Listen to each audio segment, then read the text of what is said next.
42 സങ്കീർത്തനം. ദൈവത്തിനു വേണ്ടി ദാഹിക്കുന്നു. നീർച്ചാൽ തേടുന്ന മാൻപേടയെപ്പോലെ ദൈവമേ, എന്റെ ഹൃദയം അങ്ങയെ തേടുന്നു. എന്റെ ഹൃദയം ദൈവത്തിനായി ദാഹിക്കുന്നു, ജീവിക്കുന്ന ദൈവത്തിനു വേണ്ടി തന്നെ. എപ്പോഴാണ് എനിക്ക് ദൈവസന്നിധിയിലെത്തി അവിടുത്തെ കാണാൻ കഴിയുക? രാപ്പകൽ കണ്ണീർ എന്റെ ഭക്ഷണമായി.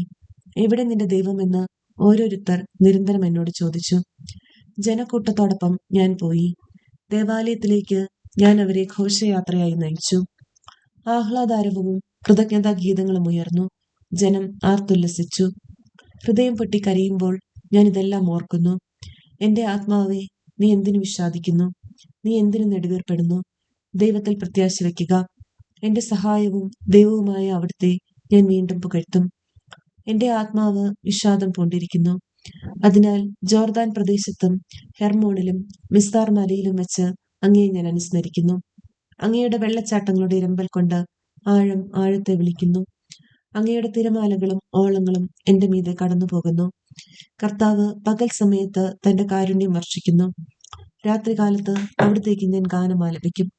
എന്റെ ജീവന്റെ ദൈവത്തോടുള്ള പ്രാർത്ഥന തന്നെ. അവിടുന്ന് എന്നെ മറന്നത് എന്തുകൊണ്ട്? ശത്രുവിന്റെ പീഡനം മൂലം എനിക്ക് വിലപിക്കേണ്ടി വന്നത് എന്തുകൊണ്ട് എന്ന് എന്റെ രക്ഷാശിലയായ ദൈവത്തോട് ഞാൻ ചോദിക്കും. നിന്റെ ദൈവം എവിടെയെന്ന് ശത്രുക്കൾ എന്നോട് ചോദിക്കുന്നു.